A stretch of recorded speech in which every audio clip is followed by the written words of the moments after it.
अस्सलाम वालेकुम। उस्मा के किचन में खुशामदीद। आज हम आपको बना के दिखाएंगे क्रिंकल पकोड़े, जिसकी रेसिपी हम आपके साथ शेयर करेंगे। तो आइए चलते हैं रेसिपी की जानिब। क्रिंकल पकोड़े बनाने के लिए हम कर लेते हैं आलूओं को क्रश। इस तरीके से हमने देखें आलू को क्रश कर लिया है और प्याज को हमने इस तरीके से बारीक बारीक काट लिया है। ठीक, अब हम आपको बताते हैं इसके मसाले। हमने तकरीबन 1 कप बेसन लिया है, जिसे हमने अच्छे तरीके से छान लिया है और इसमें हम 2 टीस्पून डालेंगे कुटी मिर्च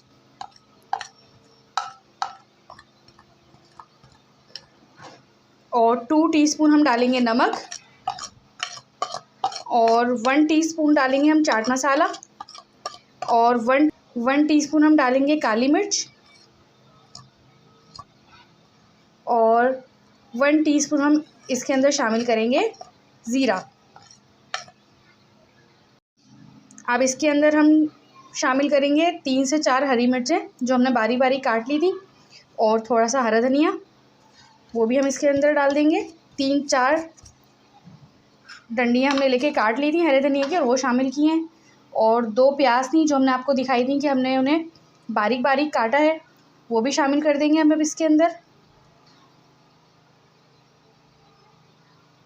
और अब इसके अंदर हम डालेंगे पानी और इसको मिक्स करेंगे अच्छे तरीके से। ये देखिए, हम इसको इस तरीके से मिक्स करेंगे, बिल्कुल थोड़ा थोड़ा करके इसमें पानी शामिल करेंगे।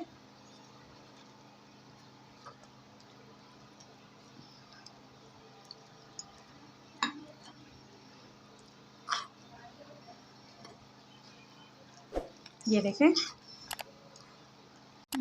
अब हम इसमें हाथ का इस्तेमाल करेंगे। हाथ के इस्तेमाल से बहुत अच्छे मिक्स होंगे इस तरीके से, क्योंकि प्याज जो है वो थोड़ी सी जूसी होती है तो उसका इसमें से निकलता है जूस। हमने और भी पकोड़ों की वीडियोस बनाई हैं जिसका लिंक आपको डिस्क्रिप्शन में मिलेगा। अगर आपको मज़ीद वीडियोस देखनी है तो आप उसमें देख सकते हैं। अब इसके अंदर हम जो आलू हमने क्रश किए थे हम वो भी शामिल कर देंगे इस तरीके से। ज़्यादा पानी हमने शामिल इसीलिए नहीं किया क्योंकि ये चीज़ें ख़ुद भी जूसी होती हैं।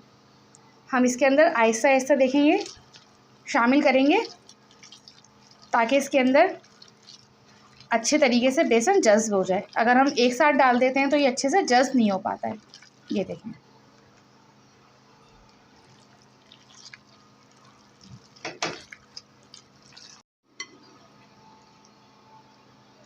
ये देखें इसका बैटर इस तरीके से होता है। ये इसी फॉर्म में होना चाहिए आपके पास।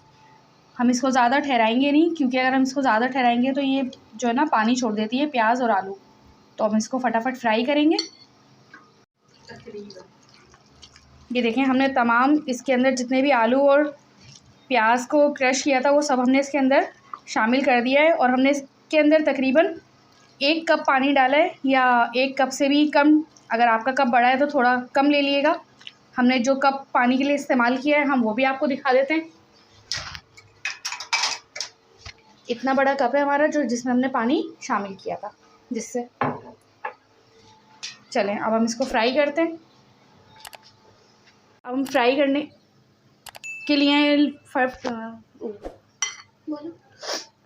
के लिए हमने यहाँ पे तेल को अच्छे तरीके से गरम कर लिया है और अब हम बिल्कुल थोड़ा थोड़ा बैटर इसके अंदर डालेंगे।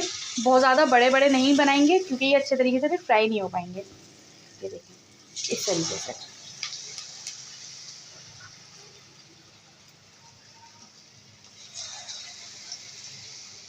ये बड़ी यूनिक सी और जो है ना बड़ी मज़ेदार सी रेसिपी है। आप ज़रूर बनाकर ट्राई कीजिएगा और हमें कमेंट्स में ज़रूर बताइएगा कि आपको हमारी रेसिपी कैसी लगी।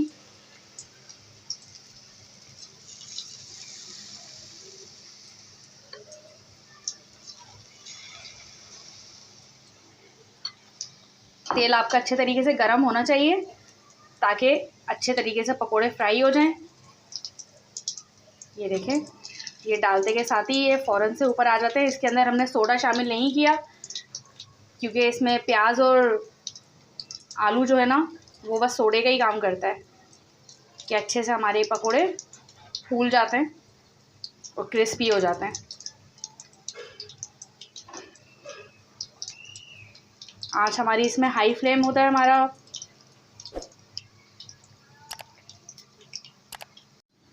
ये देखें ये एक तरफ से फ्राई हो चुके हैं। अब हम इनको पलटेंगे इस तरीके से। और हम जब भी पकोड़े बनाएं तो हमें इस बात का ख्याल रखना चाहिए कि हमारा फ्लेम हाई हो, क्योंकि लो फ्लेम पर पकोड़े बनाने की वजह से जो है ना वो पकोड़ों के अंदर तेल जज्ब हो जाता है, जिसकी वजह से नरम हो जाते हैं पकोड़े और वो मज़ा नहीं देते बिल्कुल भी। ये देखें ये पकोड़े फ्राई हो चुके हैं। अब हम इन्हें डिश में निकालेंगे। ये क्रिस्पी से मज़ेदार से पकोड़े तैयार हैं। अब हम जो बाकी हमारा बैटर है उसको भी हम इसी तरीके से, बाकी बैटर को इसी तरीके से फ्राई कर लेंगे। ये देखें क्रिंकल पकोड़े तैयार हो चुके हैं। और आपको हमारी रेसिपी पसंद आए तो हमारे चैनल को लाइक करें, सब्सक्राइब करें और अगली वीडियो देखने के लिए बेल आइकन ज़रूर प्रेस करें और हमारी रेसिपी बना के ज़रूर ट्राई करें। तो मिलते हैं अगली रेसिपी में। अल्लाह हाफ़िज़।